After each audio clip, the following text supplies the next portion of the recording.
see Led Zeppelin as a band that changed things.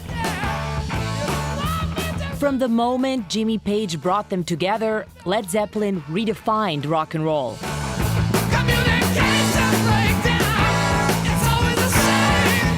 From the very first album, it changes the way people are going to look at music, the way people are going to play music, the way people are going to record music.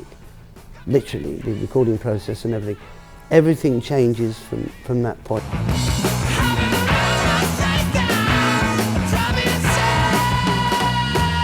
Every time they stepped onto the stage, Led Zeppelin came at you like a freight train.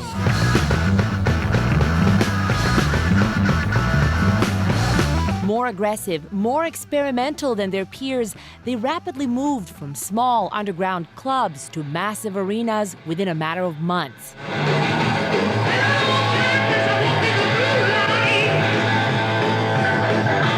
From that moment on, they were arguably the biggest rock band in the world, occupying territory traditionally reserved for the Beatles or the Rolling Stones. With sales of more than 300 million records, perhaps the only thing bigger than the music was the lifestyle. No other band has inspired as much rock and roll myth as Led Zeppelin, from the private jets to the hotel rooms. Wild tales of drugs and sexual exploits were rampant, later providing inspiration for salacious, unauthorized biographies, even this moment from Almost Famous. I am a golden god! It is a part of the band's legacy that still strikes a nerve with its founder and guitarist, Jimmy Page. Tell me about, you didn't like many of the biographies written about Led Zeppelin. Well, because they were inaccurate, that's why. What is it? What's the essential truth? Well, I'll tell you why. Because the first thing you have to ask was that person there? Was that person in the room? And if you find one person that was he actually telling the truth? And usually all the answers of all those questions are no.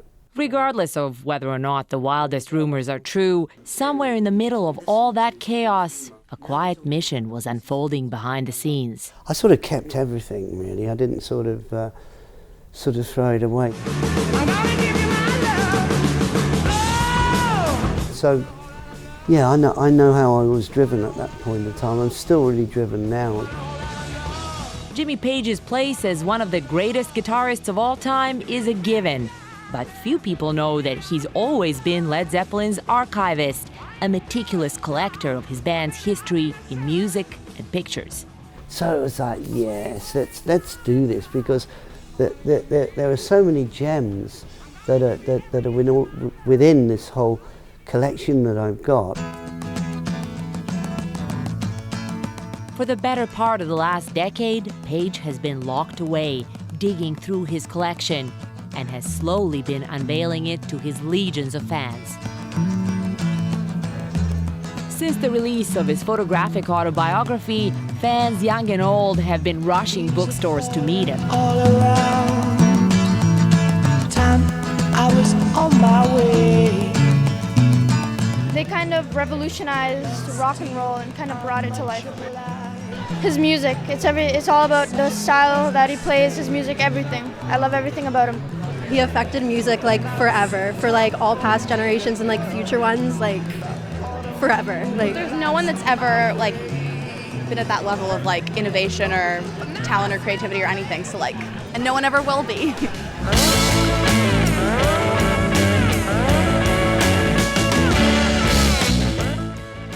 But the real treasures of the collection can now be found in record stores. Track by track, Page has remixed and remastered the entire Led Zeppelin catalog, all 9 studio albums, plus dozens of outtakes and never-before-released versions of songs that shed light on the band's recording process.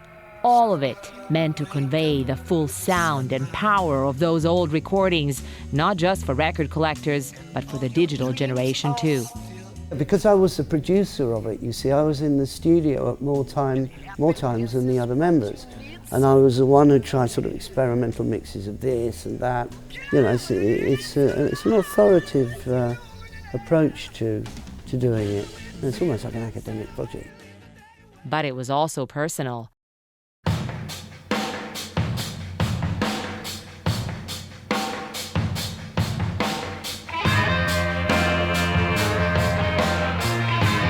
Led Zeppelin's drummer John Bonham died in 1980 from asphyxiation after drinking more than 2 liters of vodka. His death signaled the end of Led Zeppelin's reign. Now, more than 30 years later, a sense of mortality and loyalty is driving Page to protect the band's legacy. As I was alive, I wanted to deal with the thing with the utmost sort of respect and dignity to everybody actually in the band, but certainly for John Bonham's part of it, not have stuff out there that was substandard. I'd seen other areas where people had lost a member, or in fact if they were the only member who died, and things went on with their catalogues that I thought they may not have actually agreed to that. With the last 3 remastered albums coming out next week, Page says he finally feels a sense of closure. And after years of poring over history, he's finally ready to look to the future. Oh yeah, I knew everything, but I won't be any younger though, that's the only trouble.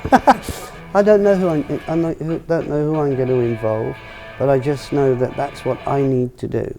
I can't tell you what the project is going to be because I haven't put it together yet, but That's the fun part. by the end of the year I should have more than 2 chords.